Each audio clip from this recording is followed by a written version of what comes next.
Have you ever played 100 games back to back? Or even maybe watched a video of somebody playing 100 games back to back? Because if you haven't, I got you. I'm here for you, Papa J, the Jefferoo. People call me Pookie, I don't know why. I have played 100 Steam games before, but this time it's $1 Steam games. This video isn't a normal, casual video once again. This isn't Mr. Beast being like, guys, here's $100,000 if you do a Minecraft challenge. No, we're done with that. It's over. Or even Tim the Tapman making another Call of Duty video going, oh my gosh, I'm so freaking good at the game when the TTK is 0.5 freaking second. Grow up, play a real game, squeeb. Oh, but Call of Duty, no way.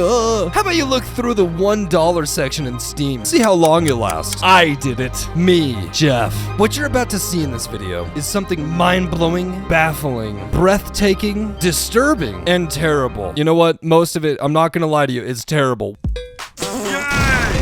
Here's how the ranking system's gonna work. I'm gonna rank all of them on a scale of 1 to 10. 0 to 1 being awful, 1 to 3 being D tier, 3 to 6 is C, 6 to 8 is B, 8 to 9 is A, and 9 and up is S tier. Psst, hey, you feeling sleepy? Well, wake up! Because right now, you're about to experience 100 games. You probably thought you were gonna go meet a girl today. How's your house doing? Is it dirty? How's your room? Is it dirty? It's gonna stay that way, because today you're not cleaning it. Today you're gonna bundle up and watch all of these train wrecks of a game, except there is golden nuggets. There are. And if you disagree with me on my ratings, you can just kidding. It's okay if you don't agree with me. It's fine. Really. We can get along. That's it. Let's get started. One important note before we jump in. I'm adding all of these ranks to a massive list of my overall rankings for games. So yes, every single game that we rank, I compare it to AAA games. So if a game ranks a 9, I highly encourage that game because I'm comparing it to like Portal 2, for example. Just wanted to note that. We'll go ahead and start off with our C tier games. Our first game we have is Art of Destruction. Now, mind you, all of these games are cheaper than almost every item that you can get at McDonald's. And Art of Destruction really just... wow. You know, you can take pictures of things and you can throw things at things and make things explode. That's about the game. That's it. It seems honestly kind of like a physics simulator. You can actually spawn like a tsunami. It's kind of cool. I ranked it a 4 because it wasn't really fun, but you know what? I enjoyed what the dev had going here. The next game I have for you is called Barrow 22. It's a very simple racing game. It's like Mario Kart, but without anything fun. The only fun thing is you can sometimes get behind cars and make it go pew.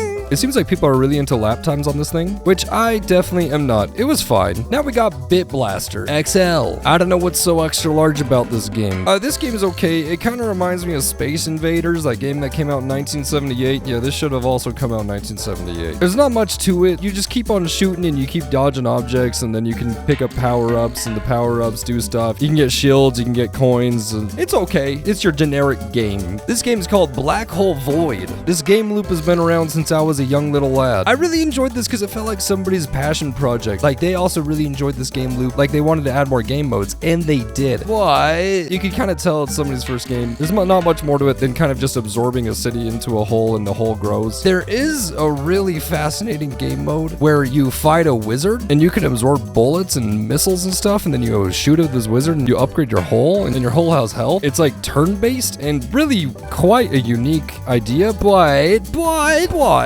not fun. The wizard game mode, I'm telling you, you sit there for 20 seconds before you can shoot anything. Whoever this dev is, though, I love you, and keep grinding. Burn it down! This game was really cool. I really liked the art. It had a story going for it, but this girl like died, and there was this guy that was looking for this girl this whole time. It's about a 40-minute playthrough. I played through the entire thing. The gameplay is so simple. There's only 2 buttons, A and D. Once your character gets to a certain speed, then your character will automatically jump off of a ledge, which makes the gameplay kind of hard, but to me, it was more just frustrating rather than fun, because there were times where I was like, I'm going fast enough, I should jump now, and then I just don't. What?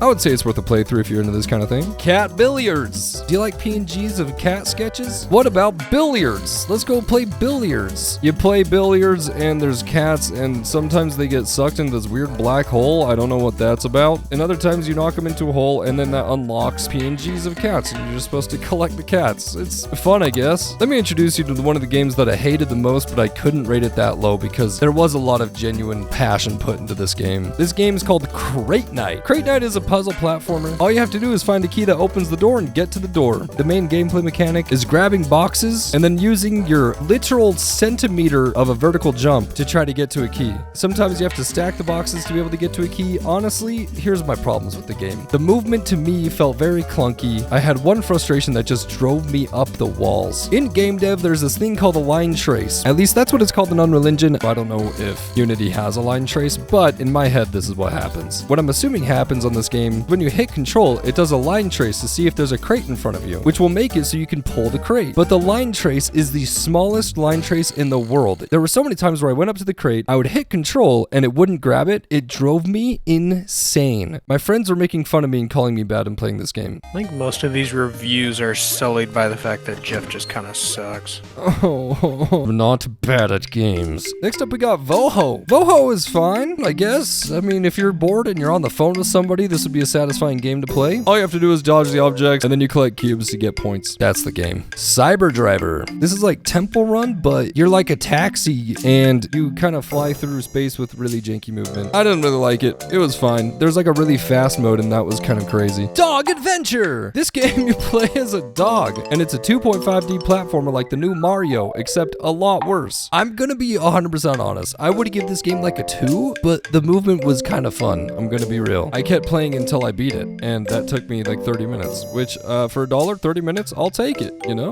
No story, nothing special about this game. Dr. Lives You Rome and Death Edition. Whenever people do a lot of very heavy drugs, this is what I envision they see. This game is a complete nightmare. Somebody liked this meme so much, they decided to make a weird game out of it. And to be honest with you, the game really wouldn't be that bad if it weren't so chaotic. When you're playing it, it's really hard to understand what's happening. But the game is kind of cool because there's some power-ups. You level up and you just see how far you can make it in the game. There's boss fights, and there's 2 people that do absolutely nothing. They're just there to cover up your screen. I don't know why. Fat Prisoner Simulator.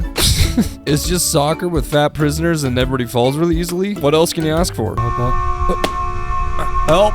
Fish! This game was actually kind of cool. You start out as a small cell. You go and look for other fish that are smaller cells than you. You grow, you expand, and then you level up to another fish cell thing. And that cell you can dash with. And you basically just do this until you can't anymore. You just do this until you fill up the whole, I don't know, cell bubble. And then you level up. And you just go until you die. It was kind of fun. A gift for you. Again, I don't really like it when games just use a cube as the main character, but this one's okay. It's just a puzzle game. The game is a little exploitable, kind of buggy. But honestly, the puzzles were kind of fun. Your goal is to fill up these green spots with these blue crates. Once you do that, the Pillar of Heaven spawns. The puzzles are kind of fun. I thought it was going to be more scuff, but it actually was kind of good. Hey, question for you. Do you like frogs? Do you like ugly frogs? You better not like ugly frogs because now we got Handsome Mr. Frog. It's a cute little arcade game. Fun art. All you have to do is take down these monsters by Yoshiing the crap out of them. And there's also power-ups. It's Zero Chronos. Game was pretty fun. Generic 2D shooter. Little point and shoot, a little bit of platforming. Gameplay was kind of hard. If you're into these stick figure type games, then you would really enjoy this one. I, however, am not that into them, but I did play it for a while, and it's pretty good. Irreversible. Okay, this game could have been sick, but it sucked. I feel like there was so much passion put into this game, but it seemed like the developer just gave up on it. This is a horror game where your main goal is to repair your bike. There's these little birds that stand around everywhere, and you can talk to them, but they don't really do much. Anytime you enter a household, there is a jump scare.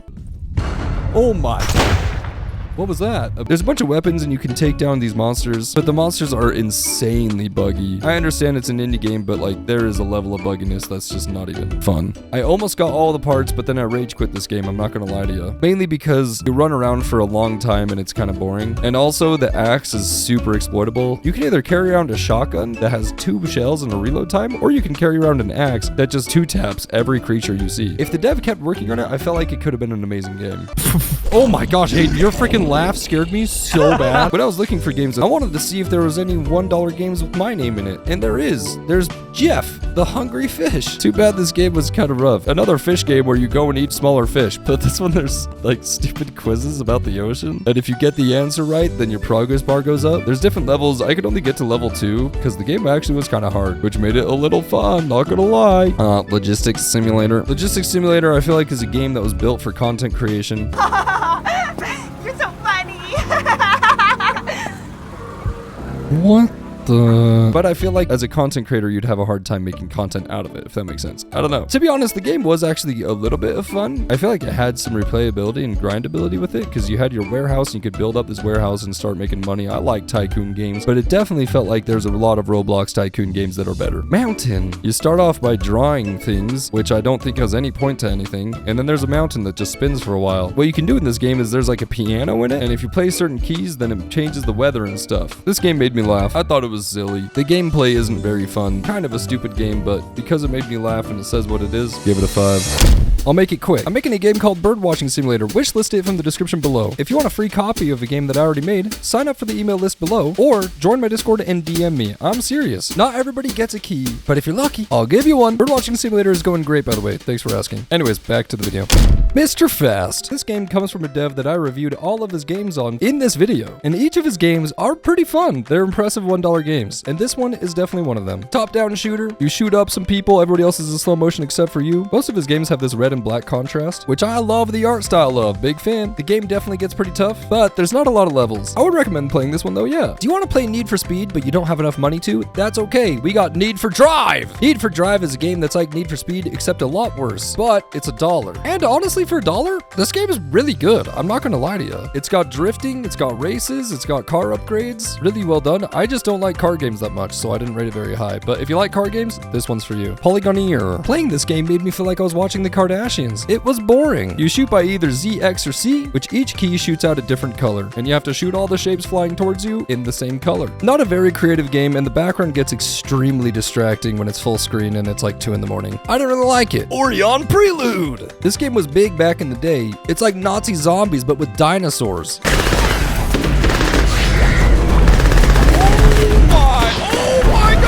Honestly, what else do I have to say? Kinda cool if you're into dinosaur shooting. Outside the window. This game was really interesting. Every 5 rounds, it asks you if you want walls, windows, decor, other things, and you have to build where the most points are. And if you can't get up to the next level, then you don't progress. The game was fine. I thought it was a cute game, but I didn't love it. Path to Dragon. The thing that I liked most about this game was the art. Felt like an artist made this game, not a gamer. I really did like the cutscenes. I really did like the story. I thought it was cute, but the platforming was not super satisfying. The main thing that I really didn't like about the platforming is when you dash, your character still falls, which in my opinion is a big no-no for 2D platform. Your character should always stay straight, in my opinion. Also, I really like difficult games, but starting off the game at the difficulty that it's at really turned me off. It seemed like every 5 seconds was just another hard platforming challenge. Pizza Man! This game is super stupid. But if this is somebody's college student project, then I think it's well done. You play as a pizza man on a scooter, and your goal is to get pizza and deliver it before the time runs out. That's it. Placid plastic desktop. The thing that I like most about this game is ducks. Next game, Progress Bar Simulator. Progress Bar Simulator is a game where it says it all. The more buttons you press, the more it loads, and you have to keep pressing buttons for it to load. It's actually pretty annoying. The more you load the game, the weirder the game gets, but after clicking for 15 minutes straight, which I did, I was pretty sick of it. Next game, another game with my name, Project Jeff. This game could have been an 8. If the dev ever watches this video, please heed the words of my advice. There's a ton of passion in this game, and I really liked it. You kill monsters throughout the game, which gives you coins. Coins make it so you can buy items from the shop. Not only can you buy items from the shop, but after each level, you can upgrade your character. But if you die after playing for 3 hours straight, all of your character's abilities are reset, and all of your coins get deleted. And you get sent back to level 1. You basically have to restart the game anytime you die, so you only keep your weapon, which I think is miserable. They should change that. I get it though, if they do change that, then the game probably won't be as long and would be a lot easier, but I'm not going hardcore mode. I think if they added that, I'd probably rank this game a 7 or an 8. Room of Pandora. This is also made by the Black and Red developer. It's a puzzle game where your only goal is to get this guy to go to these stairs. I really liked some ideas on this game, but the reason I didn't really like this game at some points was because it got way too hard with 0 clues. And I think the game's only like 20 minutes long. If you know all the puzzles and do all of them, I couldn't figure it out, not gonna lie. If you like clueless puzzles though, it's yours. Now time for the world's most realistic simulator, the Russian Life Simulator. Russian Life Simulator is a game where you click on these ghosts and the sock guy, and you get kopecks, vodka, and rubles. The more you click, the more you can upgrade and change your character, which will make it so you get more vodka and more rubles, which makes it so you can upgrade your character more. It's kind of like an idle game, but you click the whole time. My favorite part about this game was this. Scarecrow Big Butt Birds. This is a game where you play as a scarecrow and you shoot birds with big butts. That's it. There's nothing else to it. Now moving on to one of my favorite games in the world, Shower with Your Dad Simulator. This game is so stupid. Shower with Your Dad Simulator is a game where you shower with your dad, and if you don't, you lose. There's also different game modes that are kind of fun. It's really just a funny game. I don't have a lot of fun playing it. I just laugh really hard at it. Snowman Adventure. Snowman Adventure is a platformer, which I really like my platformers. The game is really stupid, but I beat it. And for some reason, I kind of liked it. I don't know why. It could have been the fact that I was swallowed by that. The Meme Hunter. This game is ridiculously stupid. You spawn on one of these maps, and there's memes that just float towards you, and your goal is to kill them. It is jump scare central, I'm not gonna lie. If you stream this game, you'd probably have a great time. It's hilarious. Your main goal is to find like puzzle pieces throughout the whole forest. You find them and it gets added to the top right corner. I couldn't beat it, so if you do, please let me know what happens at the end. Try to reach 10. I tried and I failed. This is a silly game where there's like 10 minigames, and the minigames are super basic minigames that the dev for some reason remade, but I did enjoy all the minigames. I would say that it's $1 for like 10 great minigames that are just kind of classics, but done in this game dev's way. Once you reach some levels, you can unlock cosmetics and whatnot. It's a fun game if you're into this kind of thing. Cubus. Cubus is the exact same game as Voho, except for some reason the movement is stuttery. I don't know why, I don't know what happened here, but literally it's the exact same game. And the last C-tier game I have for you is Zombie Simulator. Zombie Simulator is a game where you play as a zombie. You turn people into zombies and zombies follow you. That's it. That's all you do throughout the whole game, except there is a time where you turn into a mega zombie and you crush people. That's fun. Now on to games that are actually good, the B-tier games.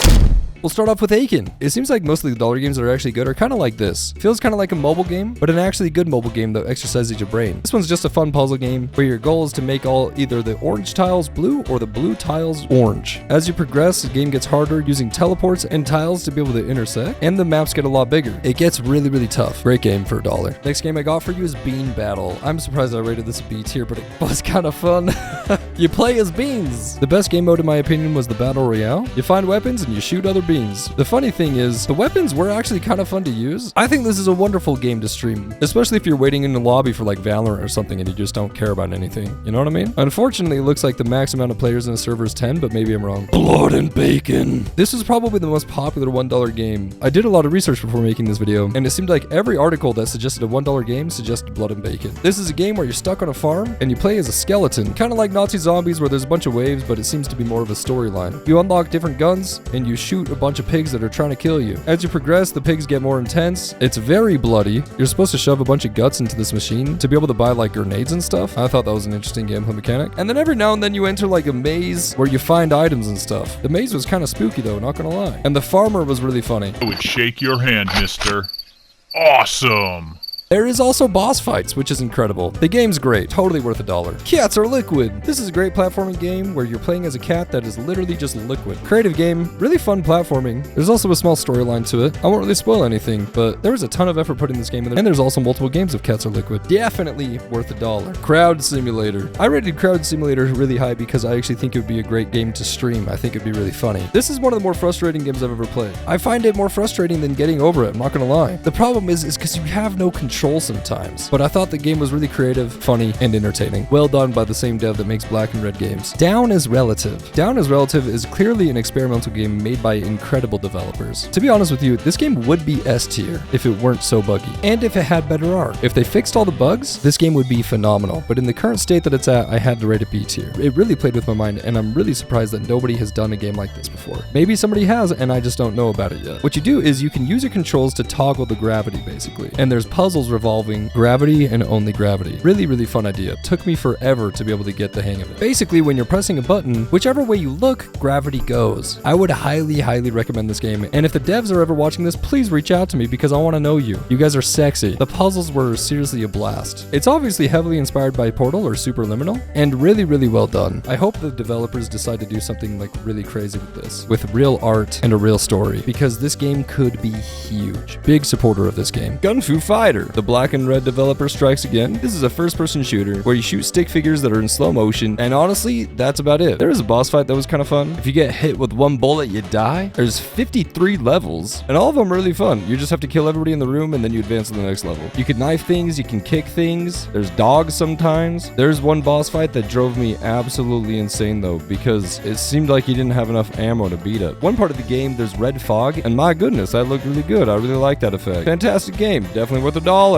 Knights. Knights is kind of like Aiken. Just a fun little mobile type game with really fun puzzles. You play as knights, and if you don't know the rules of chess, you can only move in an L fashion. Your goal is to align the colored horses to the colored squares, and there's a bunch of levels, and the game gets ridiculously hard. Super fun game. Milk inside a bag of milk inside a bag of milk. This game is great. It's a visual novel. I think the hardest time I had with this game was the art, because it was way too abstract. I couldn't understand what was going on, but the story I think was really cool. I won't spoil a darn thing, but I would recommend you playing this game if you like visual novels. My Suika. I don't know why I ranked this a B tier, because you can play most of these fruit games for free, but this one had a bunch of different game modes, and I thought the art was really cute. Definitely worth $1. I love this new fruit game trend. It's a blast. Definitely would recommend this one. Not buggy at all. Oink! Another mobile type game. This one's physics-based though, and all you have to do is remove cubes and make the green cube land on the blue platform. Game gets pretty fun. Game gets kind of complex. Game worth $1. One line! This is a game where you're supposed to cover every tile using one line. I don't know why I've never played a game like this before. I've played games similar to this, but I feel like this should have been done first, you know what I mean? Very simple game, and the puzzles are very, very well done. If you're into these puzzle games, this one's definitely worth trying. Orbit Extra Large. I don't know what's so extra large about these games. Once again, this game is actually made by a YouTuber, and it's really well done. Very simple game. You just play as the Earth. Your goal is to avoid these planets that are getting absorbed by the black hole. The more you avoid, the more your points go up. If you hit any, it's over for you. There's a scoreboard, which makes it super fun. Very simple game, very worth $1. Seraph's Last Stand. This is a game where you play as a wizard,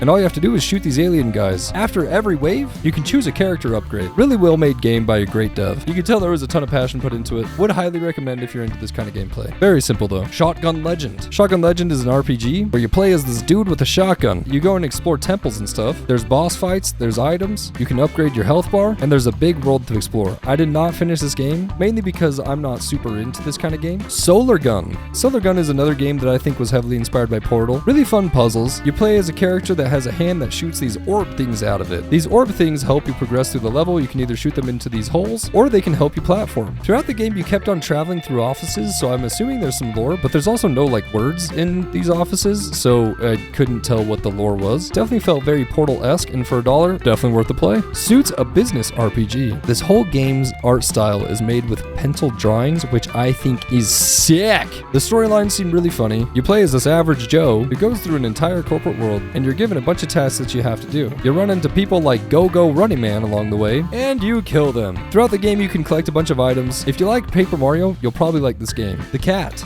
The Cat is a great puzzle game where your only goal is to get to this yarn ball. This game is also done in kind of the same style as Suits RPG, which I dig. This is one of those games that messes with gravity quite a bit, and you use the gravity to progress throughout the level, get a key to unlock a door, and get to the yarn ball. When you get to the yarn ball, you advance to the next level. That's all the game is. Tons of fun. You should definitely try it. Now listen, do you like esports? But maybe you're a type of person that only plays 2D games. You know what? Even if you do like 3D games and you like Counter-Strike, Apex, Fortnite, say you're in a battle with somebody and you're like, hey, who's the better gamer here? Me or you? In my opinion, this game should be the game that settles all the debates. Not 1v1 aim, not going against different teams and playing against each other. I think you should play Timberman. Timberman is an incredibly simple game where all you do is cut down trees and stuff. Anytime you press the A or D key, it cuts a part of the tree. And all you have to do is switch sides. You might think this is the easiest looking game in the world. Give her a try. It's not very easy. After playing for 13 minutes, my best score was 164. I want to know if you can beat that within a 13-minute time period. Tori 3D. This is a cute little platformer game. I really like the style of it. One weird thing about this game, there's a horror section in it that I did not expect, and I was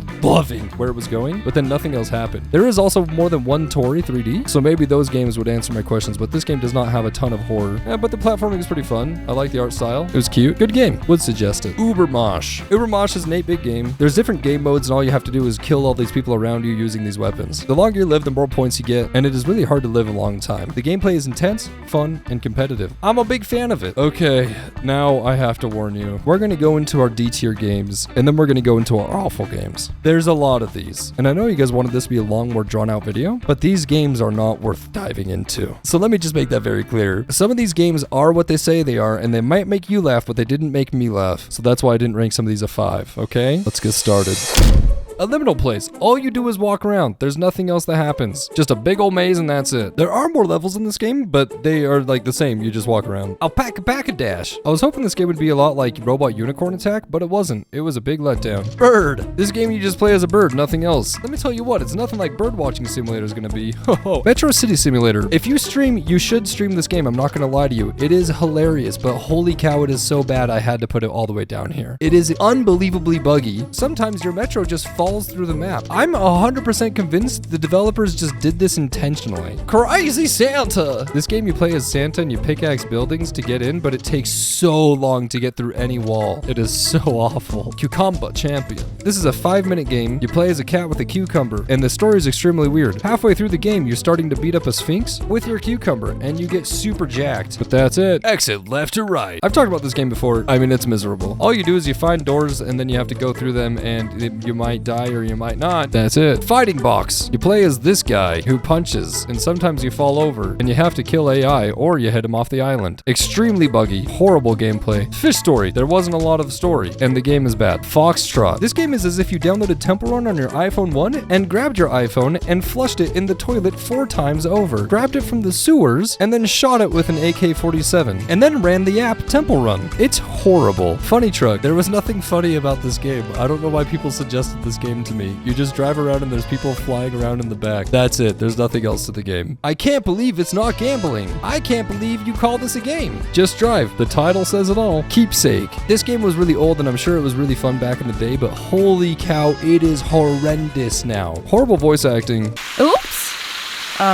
It's a walking simulator with the worst puzzles I've ever seen. It's not a fun game. Labyrinthian. Labyrinthian is a maze game where people said it took them hours to get out of this maze. I did it in 3 minutes. That's all it is though. It's a maze. No jump scares, nothing else. Just a maze. Mr. Huh? Mister, why did you make this game? Ramen Oil Simulator. I don't know whose idea this was, but it was not a good one. All you have to do is you grab the chopsticks and you mesh the oil together. You have to do that as fast as you can, and then I guess that's how you win. I did it and it gave me carpal tunnel. Rolling Combine. Another fruit game, except this one made my 4080 almost explode. Street Fighter 6 came out recently, but so did Street Fighting Simulator. In this game, you just beat up people for so long and it seems like there's no ending. I played it for 20 minutes and I was really done. Super Lobster Run. Super Lobster Run is a Temple Run type game, but this sun dancing gave me some just nightmare fuel and I couldn't rate it.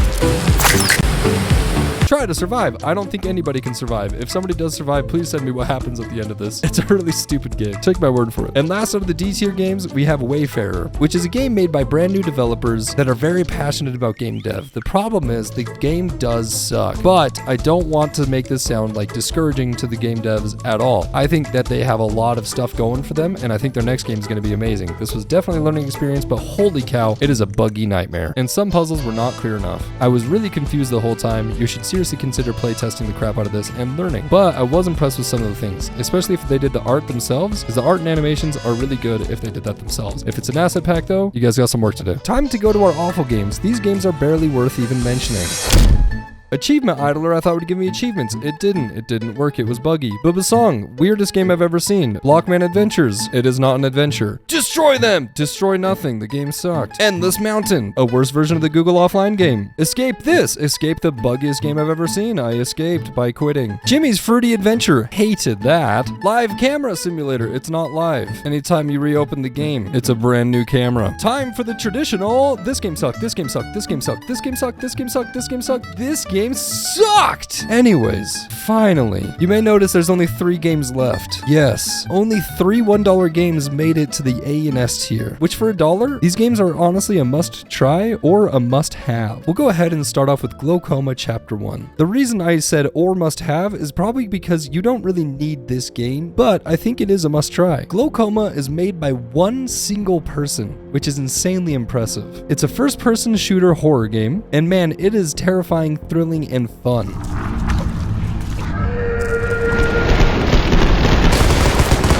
I really wish it were longer, but that's okay. Unfortunately, there's no chapter 2, and I understand that because a chapter 2 would take a really long time to develop. But you can really see the amount of passion that was put into this project. Everything about Glaucoma was very impressive. I really wish they continued to make it. It's bloody, it's gory, it's got monsters that will give you the chills, and it's got one monster that's freakishly huge and is super intense and hard to fight. Really, really well done. Definitely worth a play, especially for $1. Our second highest rated game is called Pinkman. If you're old like me, you might recognize a website called addictinggames.com. On addictinggames.com, there was a game called N, and I loved it when I was a kid. I absolutely loved it. And Pinkman heavily reminded me of N. Pinkman is like N, but with different mechanics and different movement. It's simple, there's a door, and there's a way to open the door. When you open the door, you just go through it to progress to the next level. Pinkman had such fun with their level design. You can tell there was just a ton of passion put in this game. The best part about these types of games is they do the level design so well to where you're stuck on a level for a long time, but when you get past the part that you're stuck on, my gosh, it's just so satisfying. There's teleports, you have a jetpack, there's missiles to dodge, and a lot more fun creative mechanics. If you're gonna make a 2D platformer, play this game first, because in my opinion, this is what a 2D platformer should feel like. The movement feels so responsive. I love the amount of air control you have. You move at the right speed, it's great. I also love the colors in Pinkman. It's crisp, dynamic, and vibrant. And it's only $1.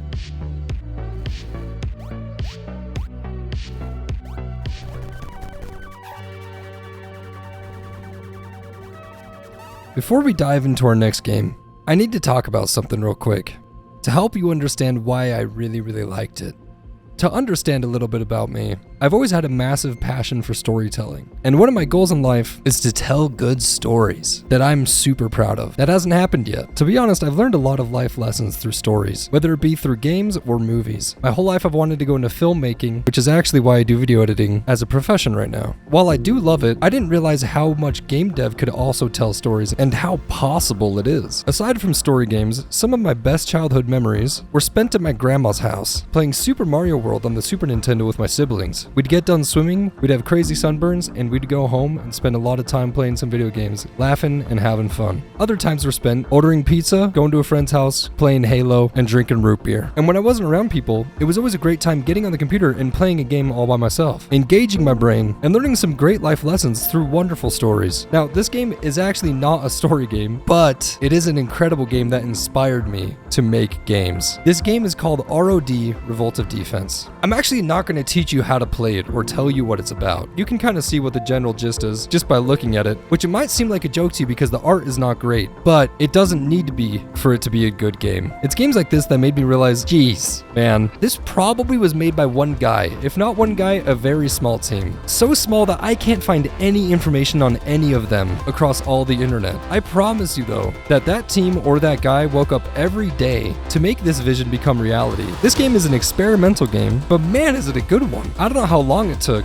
but it came out in 2016 before there were a lot of resources on how to do game dev, which means it must have been very difficult to make this thing. You don't have to like this game, you don't have to love it, you might even hate it, but for me, it made me realize that one person can create an incredible game, and you can too. This game may not be in its final stages, and to be honest with you, if I were to play this for 5 hours, I might even get bored of it, but not every game needs to have the most replayability in the world. After all, this game is only $1 anyway, but this game taught me to follow your dreams and create however you know how. And who cares if not everyone loves it? The right people will find it and they'll see it for what it's worth, and they'll love it. And if you don't want to make games, that's no problem. If you don't want to make films, if you don't want to storytell, that's no problem. But I think you should do what you love and put yourself out there. It's what made me happiest, and I know it'll work for you too. Because it's my belief that you gotta be creative. Everyone enjoys creating.